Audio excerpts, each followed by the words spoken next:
So hello and welcome back to the MCC Brussels Podcast. This week, delighted to be joined by Zsófia Tóth-Bíró from the European Conservative.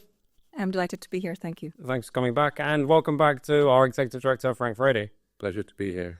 This week, we're going to be talking about JD Vance's big bombshell speech. We're going to be taking also a look at some stark geopolitical realities that seem to have dawned on our European elites. And we're also going to be telling you a little bit more about a very special report that we've just published about how the EU funds a network of NGOs. Before we kick off, very important, if you're enjoying the podcast, make sure you're subscribed to us either on YouTube or Spotify or wherever you get your podcasts. If you're watching us on YouTube, leave us a comment, let us know how we're getting on and what you think. And also don't forget to like the show. It'll help us increase our reach. So thank you very much. Now, coming to our first topic, JD Vance's big bombshell speech. I think it's fair to say that this is one of those speeches that probably is going to be looked over in the course of history as marking a kind of real turning point, a definitive moment for both America and for Europe. Lots of people have praised the speech. Lots of people have been absolutely shocked and horrified for it. We released a video explaining why we think it's really important, why we support the central thrust of JD Vance's message. But it was certainly one that left a lot of people shocked. Frank, what did you make of the speech? Well, I thought it was extraordinarily well delivered. He's obviously a good orator who's got away with words. And in the first instant, he really stood out for me as somebody who's got potential statesman-like qualities in contrast to all the other people that were there. He came across as confident, focused, and had a very, very clear message.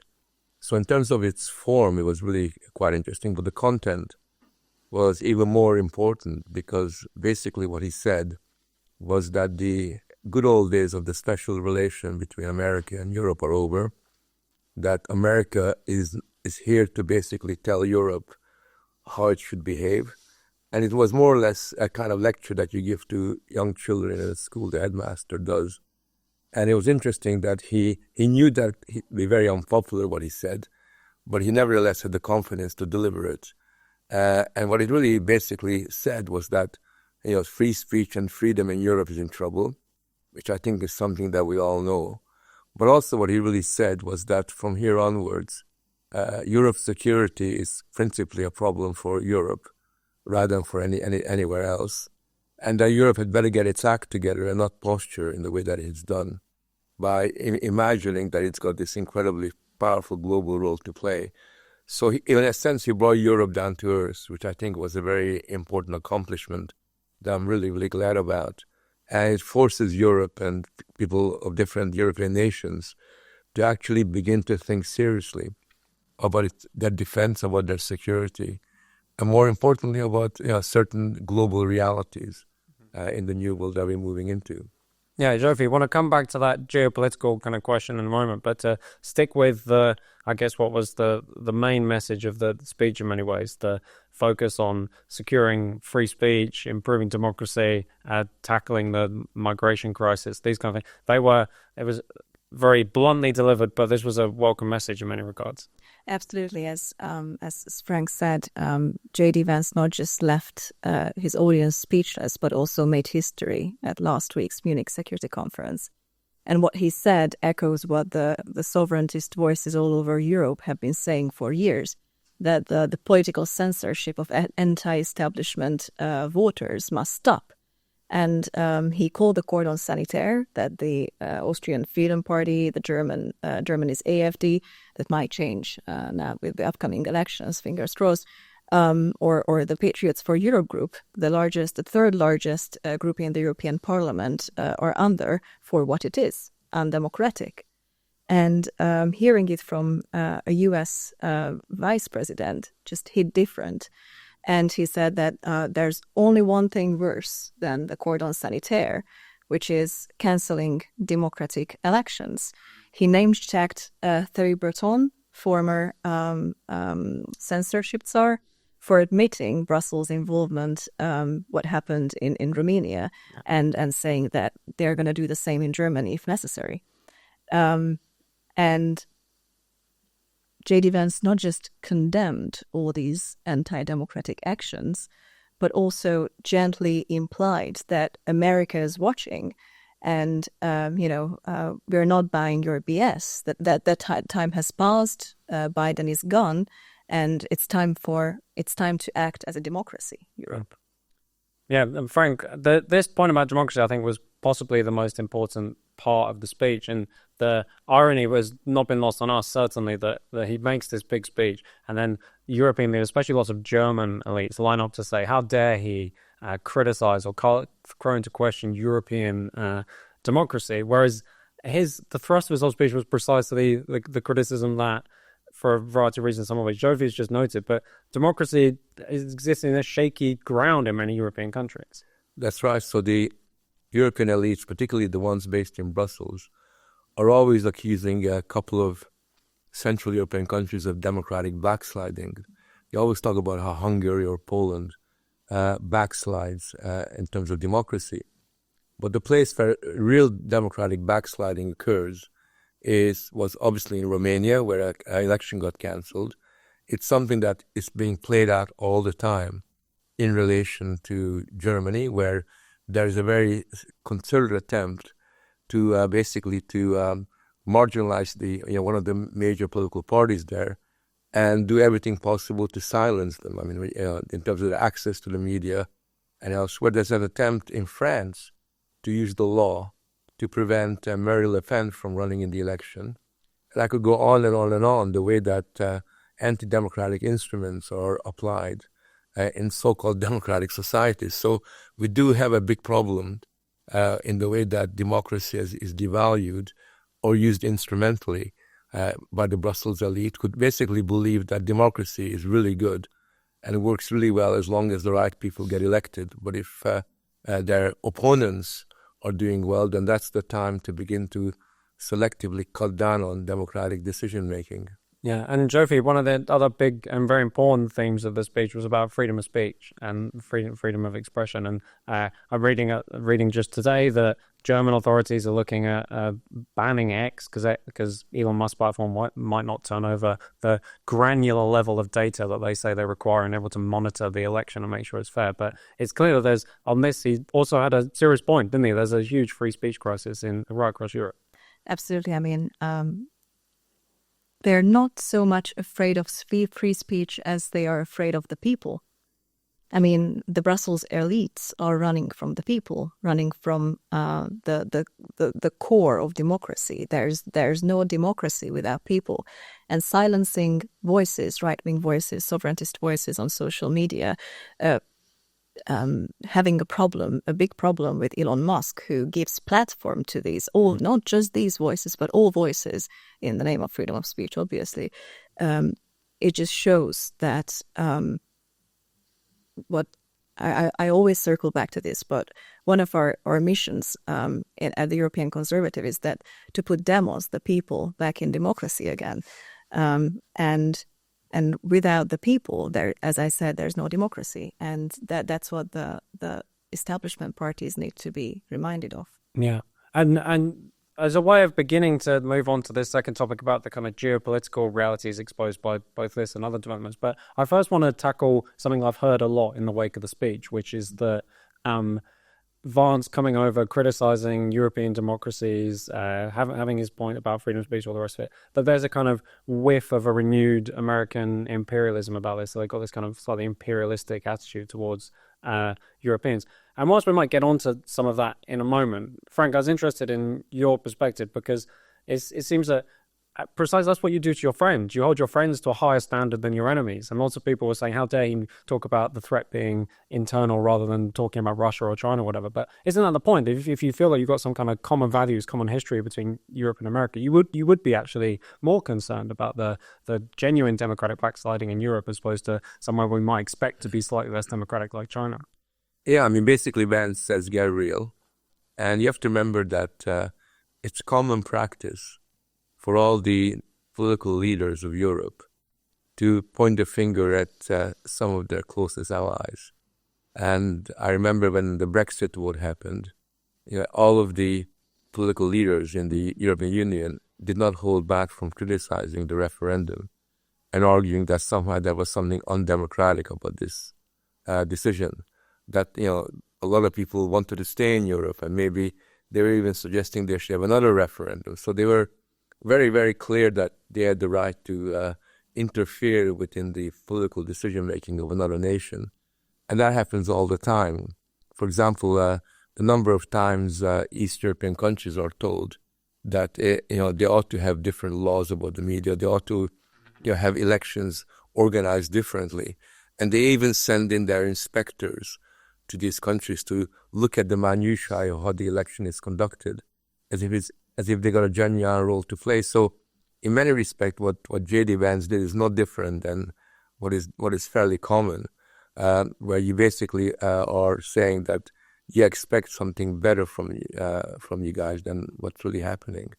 And I think that it's quite legitimate to tell a foreign politician, we're not interested in your opinion, that this is not your business. They could have said that.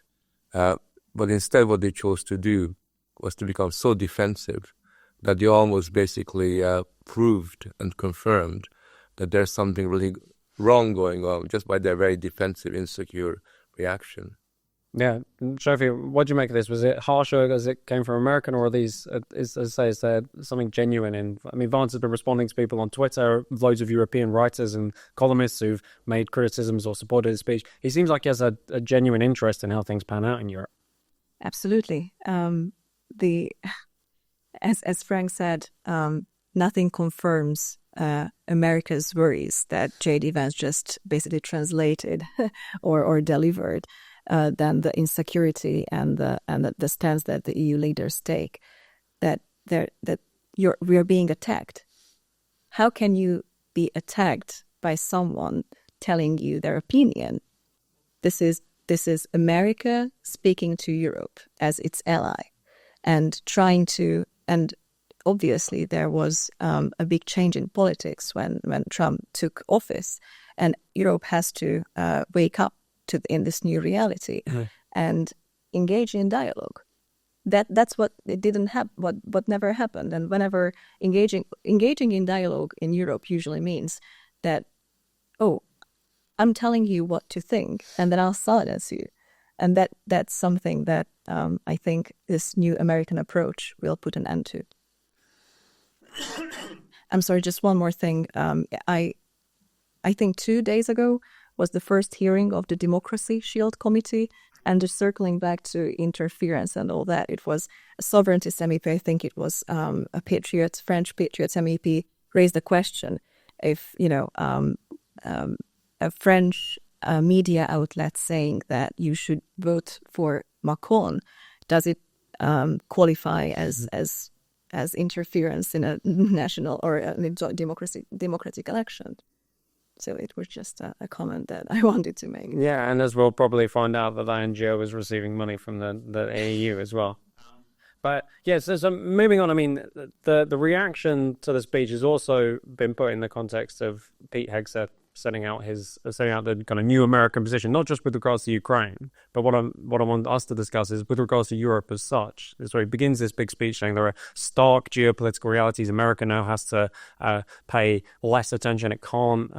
Europe can't expect that America will kind of have the same level of military commitment to Europe as it has in the past. And of course, throughout a number of presidential periods in America, they've been telling European countries, you need to be more serious about defense, you need to spend more on defense, you can't rely on America. But now it seems that there's almost on the verge of a kind of pulling of the rug a moment, and a genuine geopolitical question has been opened up about what is America's commitment to Europe. Frank, what have you made of it? Well, I think that's all that is true, but the one thing that nobody has really gone into and discussed is that there is something far more significant underneath that, which is America isn't just simply saying that you have to get your act together and you have to be responsible for your own defense. I think what also comes out of this series of discussions is that there's a kind of conflict of interest that's emerging between America and Europe. And that conflict of interest is most clearly crystallized in relation to economic matters, in relation to economic competition and economic rivalries. And it isn't just simply the tariffs, but also the demand by Americans that Europe should buy more of their defense equipment. So there's a kind of point of conflict there. But I think more fundamentally, I think what America is basically saying is that it is principally interested in its national interest. And its national interest has got to come first, and it's going to have to trump everything else. And I do worry about that. That's the one thing I do worry about, because when you basically announce this new world order, which is what's really taking place, unless you very carefully think about the implications of that, then there may well be all kinds of problems that lie ahead. You unleash a process that could lead to a chain reaction in a way that you don't have in domestic politics. In domestic politics, you can say things, you can do things, and they can be contained. But when you basically say, well, all right, we're going to rename the Gulf of Mexico, Gulf of America, and we're going to basically take a bit of the action on Greenland, and you're going to basically tell the Ukrainians that you want a large chunk of their hard, so their minerals, their earth minerals, then it does begin to create a situation where you don't know how others are going to react to that. And we know from history that whenever you have these global tensions and reactions occurring, they don't always come out in the way that it was expected beforehand. So that's the one thing that I do worry about. I think it's perfectly okay for them to have told Europe to grow up and act like mature adults. I think that was really quite important. But I do sense that there is something happening with consequences I don't think anybody on either side of the Atlantic has actually thought through. I would say that I still trust in America being reasonable. And one thing that Trump is famous for is his power plays and games. And him sending a message, I mean, all these things that Frank just listed is part of a greater message, which is that we know that you rely on us on so many issues, and putting America first. This is something that, by the way, Europe should learn, putting Europe's interests first, putting our national interests first, is not, demonic. This is something that every leader of a sovereign nation would do.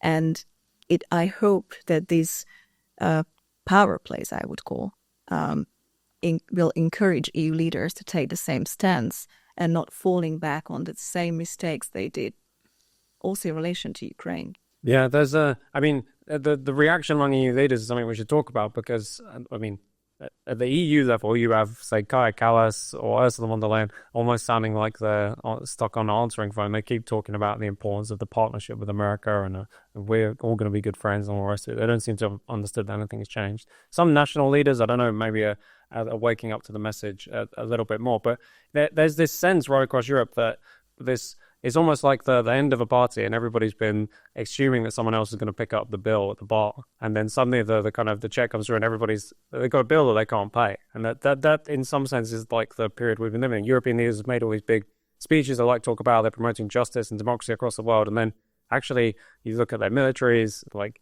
right across Europe, militaries wouldn't last even a few days in serious combat, and from that to the economic question, there's a real fear, isn't there, Frank, among European leaders about what's kind of finally dawning on them?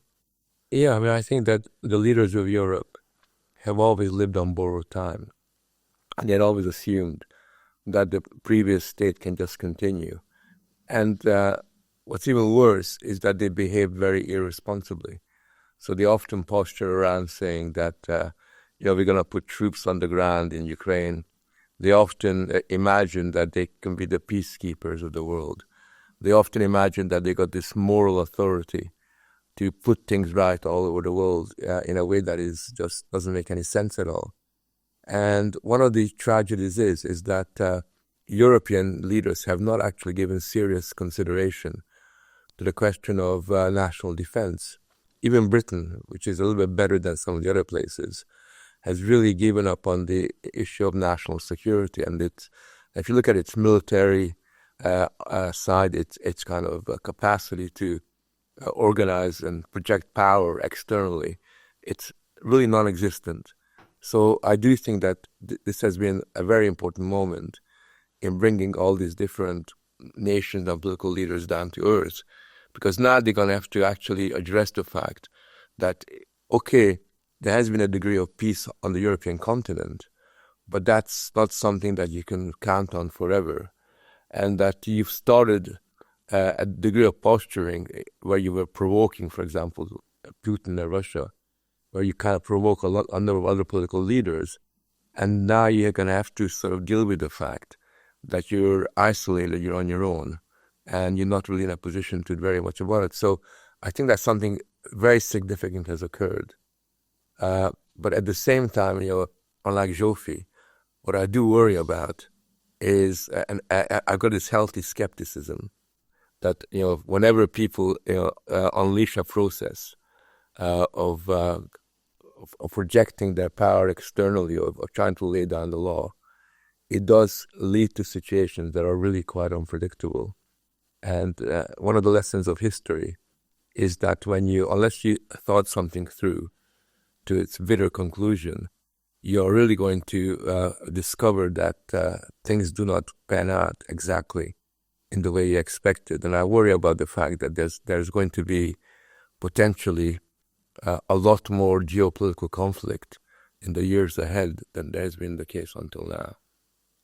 Zsófia, is the party over for these kind of European leaders?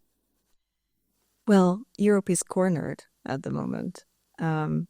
What America's stance revealed is Europe's impotence to unite. At the Paris Emergency Summit, one thing was made painfully clear, is that there is no unity in Europe. And only a handful of free leaders were invited, only the major ones.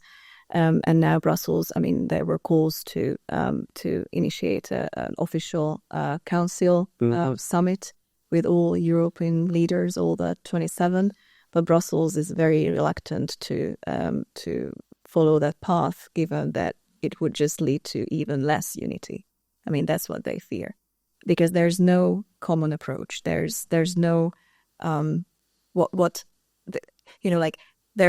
there have been always two ways for Europe since the war started in Ukraine: sanctions or boots on the ground. And the Macron is the only leader in Europe who is still upholding his stance to send peacekeepers to Ukraine, whereas everyone else is opposing it.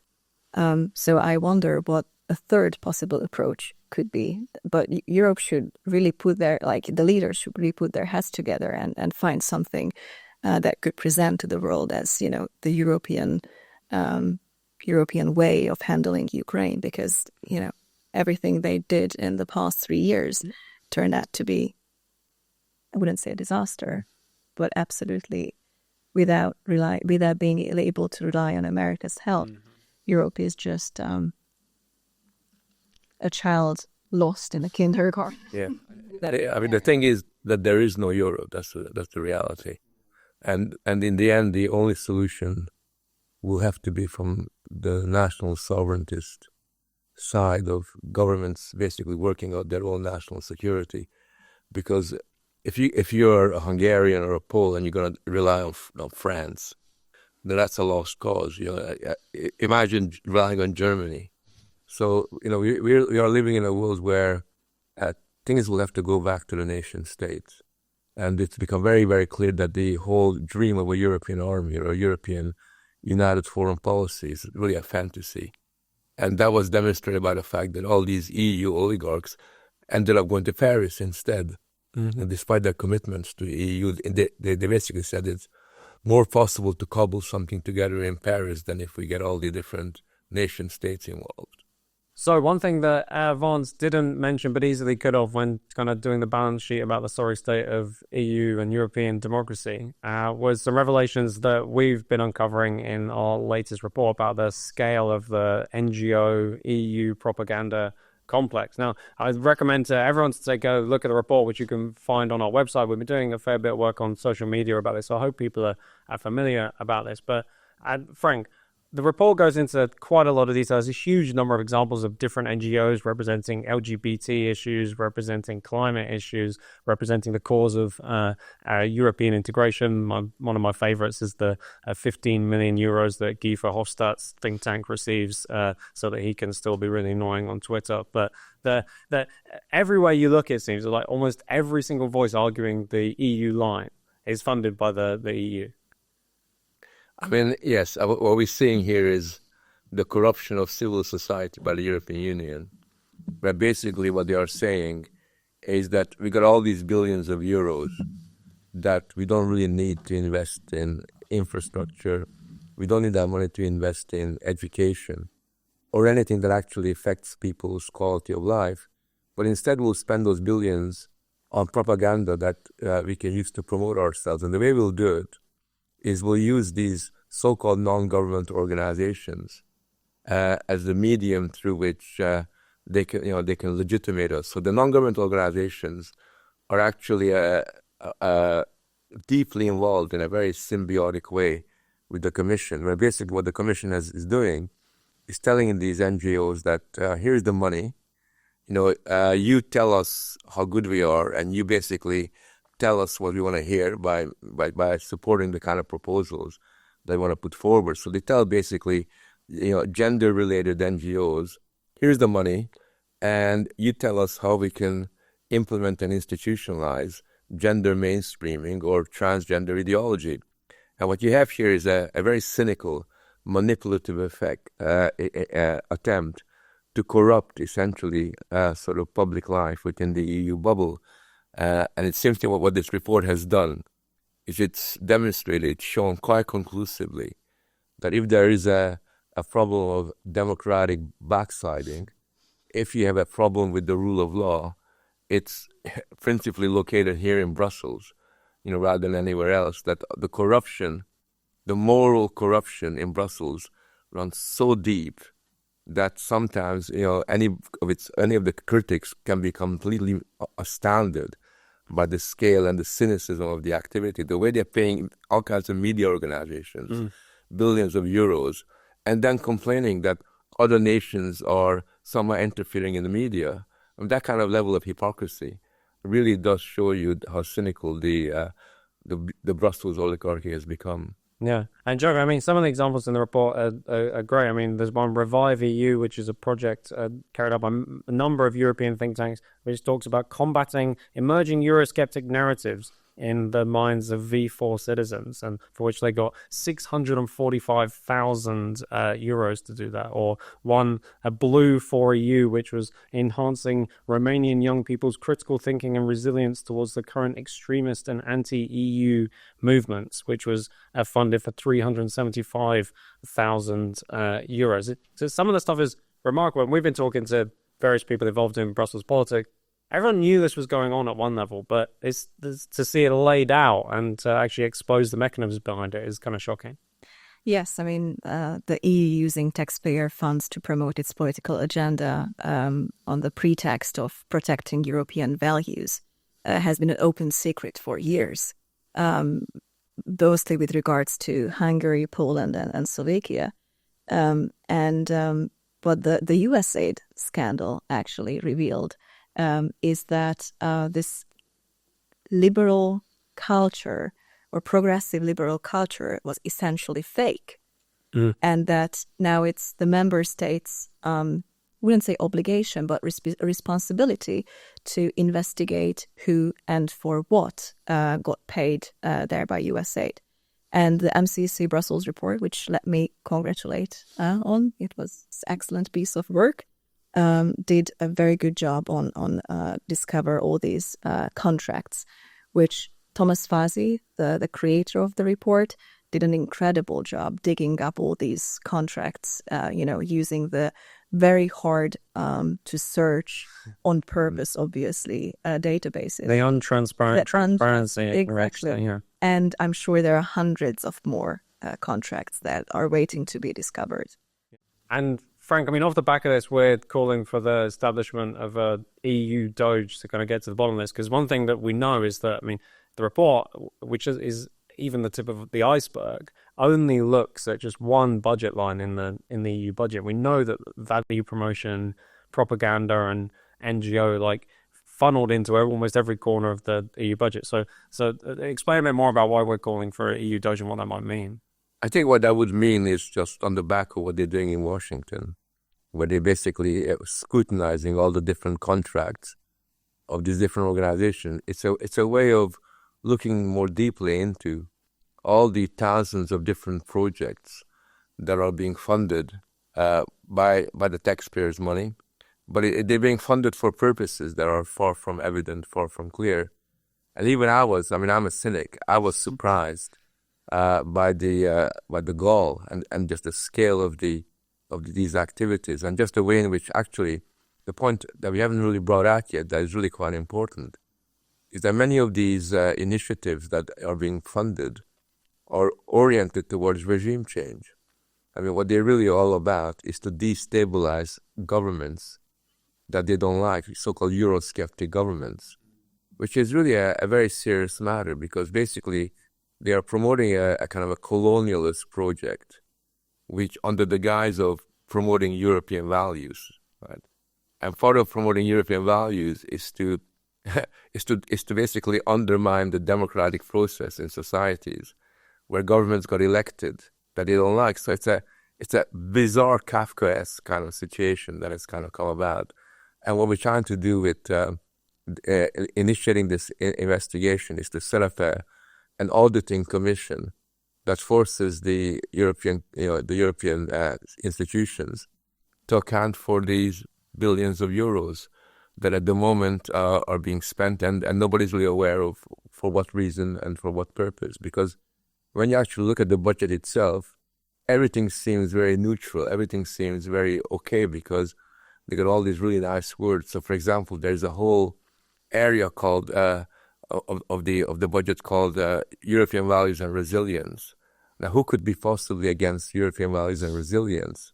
Well, then once you look at what they mean by that, it becomes clear that there's a very, nefarious dynamic at work there. And I think that Europe would benefit from opening the books there, seeing what's in the black box, and really allowing daylight to kind of shine on some of these events. Yeah, and Zsófia, one of my friends was joking that if you couldn't establish an EU DOGE because before you knew it, there'd be a whole new DG and it would employ 400 people and all the rest of it. But nonetheless, there needs something to get to grips with this and have the power to actually really examine the detail of some of these contracts.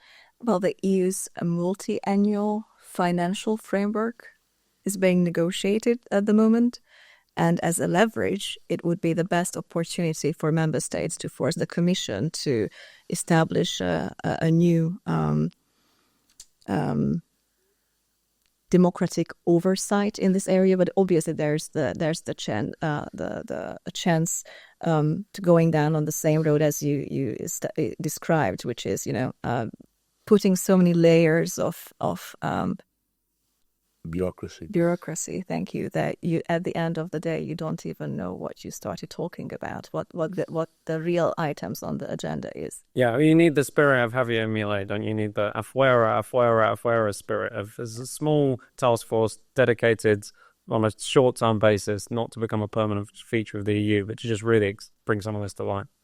Yeah, it's a bit like a bit of an anti-mafia task force, where you basically have to work semi-secretly.